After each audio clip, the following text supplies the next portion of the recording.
सोलापूर जिल्ह्यातील बार्शी तालुक्यात सुरू असलेल्या कथित बेकायदेशीर व अवैध व्यवसायांवर तात्काळ कारवाई करून संबंधितांना हद्दपार करण्यात यावे, अशी मुख्य मागणी आंदोलनकर्त्यांनी केली आहे. निषेध असो, निषेध असो. सोलापूर अन्न औषध प्रशासनाचा निषेध असो, निषेध असो. सोलापूर अन्न निरीक्षक येलेकरचं करायचं काय? खाली मुंडका वर पाय. सोलापूर अन्न निरीक्षक येलेकरचं करायचं काय? खाली मुंडका वर पाय. सोलापूर अन्न निरीक्षक स्वामीचं करायचं काय? खाली मुंडका वर पाय. निषेध असो, निषेध असो.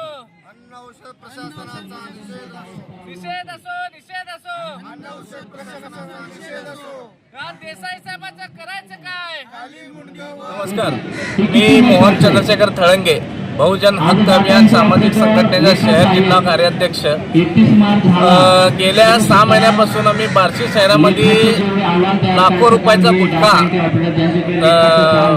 पुरवठा करून विक्री करत असल्याबाबत आम्ही सोलापूर प्रशासन, अन्न औषध प्रशासन, पोलीस प्रशासन व संबंधित सर्व प्रशासनाला आम्ही पाठपुरावा करून सुद्धा आज तगायत कुठल्याही प्रशासनाने कारवाई केली नसल्यामुळे आम्ही गेल्या 2 महिन्यापूर्वी पुण्यामध्ये आंदोलन केलेलं होतं.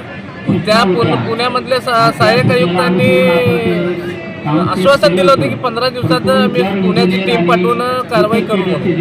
त्यांनी मी 2 ते 3 महिने होऊन गेले, त्यांनी कुठली कारवाई झाली नसल्यामुळे आम्ही आज मुंबई आझाद मैदान येथे न्याय मागण्यासाठी व त्यांच्यावर कारवाई होण्यासाठी व देसाई साहेब, अन्न औषध सहाय्यक आयुक्त देसाई साहेब यांची तात्काळ निलंबन होण्याकरिता व संबंधित अन्न निरीक्षक येलेकर व स्वामी, सध्या कार्यरत अन्न निरीक्षक स्वामी यांची तात्काळ यांच्या तिघांची निलंबन होऊन त्यांची खात्रीने चौकशी होण्यासाठी आम्ही आज आझाद मैदानमध्ये बसलेला आहे.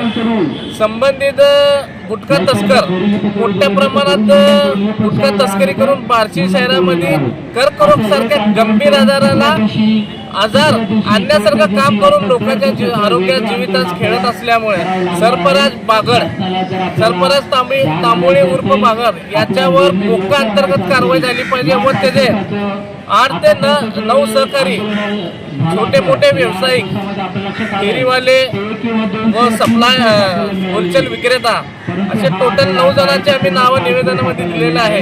तर आज त्यांच्यावर कुठली कारवाई झाली नसल्यामुळे आम्ही आज देसाई साहेबांचं निलंबन, देसाई साहेब व अन्न निरीक्षक, दोन्ही अन्न निरीक्षक त्यांचे निलंबन व्हावं व संबंधित बार्शी येथील बेकायदेशीर प्रतिबंधित तंबाखूजन्य पदार्थ विक्री थांबवून लोकांचं आरोग्य शासनाने प्रशासनाने वाचवावं अशी आम्ही विनंती करीत आहे व आझाद मैदानमध्ये आजपासून बेमुदत धरणे आंदोलन सुरू केलेलं आहे.